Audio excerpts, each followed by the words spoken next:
Hi, I'm Warren Sprouse. You're on the Bible Forum. You pay any attention to global affairs? I mean, other than the coronavirus. You paying any attention to what's going on in Europe, in the Middle East, in the Far East, in Russia? Political thinkers of the 1990s were telling us that Iran would be a pillar of Russian influence in the Middle East. The so-called Eurasianists, who believe Russia is a mixture of Europe and Asia, say that if Moscow is to limit Western power in the Middle East, it needs Tehran. For modern Russia, as happened during both the Romanov era and the time of the Soviet Union, it is essential to keep Tehran at least neutral. A hostile Iran would mean diminution of Russian maneuverability in the Middle East. The countries share a similar understanding of several geopolitical developments in the region. For example, both of them loathe any Western military encroachment in the South Caucasus, Central Asia, or the wider Middle East. Russia and Iran both consider Western interference in their respective zones of influence, the former Soviet space and Syria, Mesopotamia, respectively, as undermining their historical imperatives and rights. These are ancient civilizations, older than the United States of America, clearly. In the case of Iran, they're Persians. They go back to the days before Christ. They go back 4,000 to 5,000 years ago. And their thinking is there. But for Russia, Iran is playing an ever larger geopolitical role these days.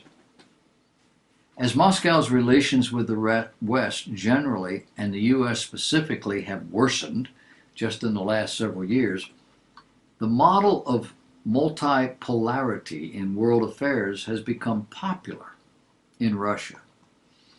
This trend is geopolitical thinking, and it presumes the development of several clusters of geopolitical gravitation across Eurasia and elsewhere. Think China, Russia, India, the European Union, and of course the United States. Now, all of this thinking is not new. It comes from the 1990s, when Russia was economically and militarily weakened, when its only path to improving its position was to undermine the US-led order by developing deeper cooperation with China and other big Eurasian states. The Shanghai Cooperation Organization and the so-called BRICS, B-R-I-C-S, organizations were the result of this kind of multipolar thinking. BRICS is Brazil, Russia, India, China, and South America coming in later. That's why it's always capital B-R-I-C, lowercase s, South Africa. A 2001 alignment of nations representing over 600,000 people. Their next meeting is going to be in South Africa, and it's going to be this year, later in this year. Now, what's missing? What's missing is Iran. But as for Russia, Iran plays a practical role. Iran shifts American attention away from the other areas in Eurasia.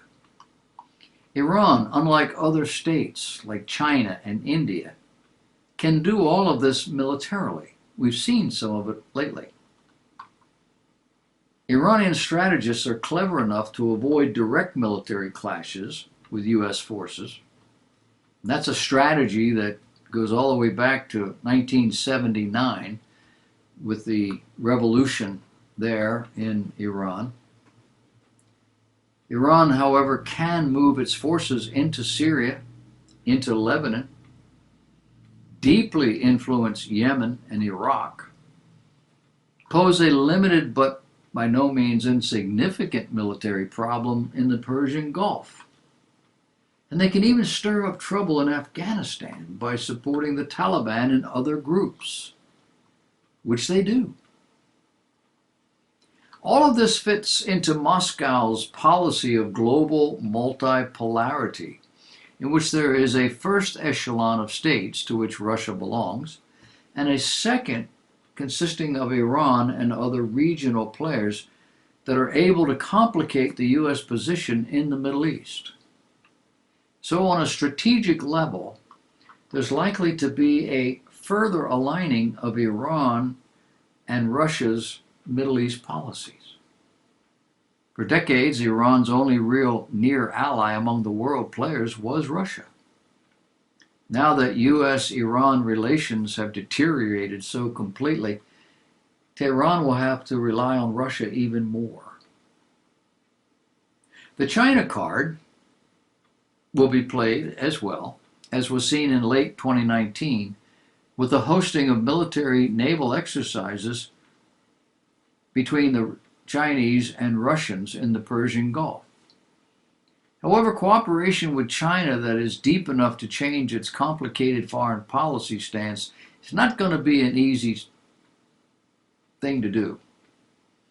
At the same time, China is not willing to snub the U.S. by ignoring the sanctions and engaging Iran economically. This means only Russia can serve as a diplomatic lifeline to Tehran in limiting Western pressure. But not everything is rosy in that relationship. Iran's greater dependence on Russia's economic and diplomatic support gives Moscow enormous leverage over Tehran. Since 2015, when Russia entered the Syrian conflict, there were reports in both Russian and Persian media on concerns in Moscow over Iranian troops gaining influence in Syria at the expense of Russian strategic interests. The death of the architect of Iran's success in Syria could give Russia a justification to limit Iranian influence in the country and increase Damascus's dependence on Moscow. There's also the nuclear issue.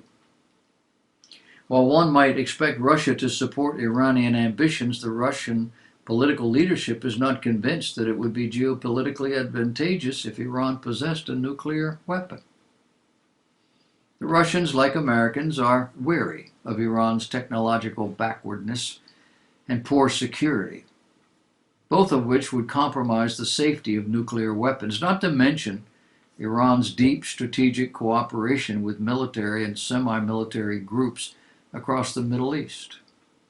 All of this could worsen the security situation in the Muslim world, have a spillover effect on the restlessness in the Muslim regions of the North Caucasus.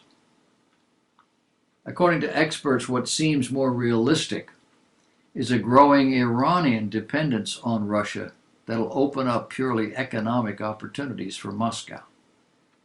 There are likely to be deeper negotiations on the possible sale of Russian military hardware to Iran. All in all, there are boiling issues festering underneath the facade of the happy warriors out to thwart the United States. Iran's closer cooperation with the Russian-led EEU, the Eurasian Economic Union, tends to foresee a free trade agreement with that union, even though the process has dragged on for years. But everything could change now that there are opportunities for Russia to use Iran's relative weakness to link her 80 million people to the EEU. Europe and Middle East are evolving in their relationships, even as war looms on the horizon. Political and economic movements that tie in with the biblical scenario for an end-time battle.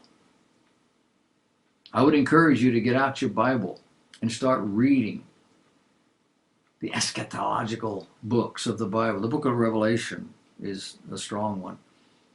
But there are other books in the Old Testament that deal with all of this kind of thing. And then stay tuned. Watch. See how all this begins to unfold. Find out what the players are in the biblical sense. And then look at your map and see what those nations are called today. And you will be amazed.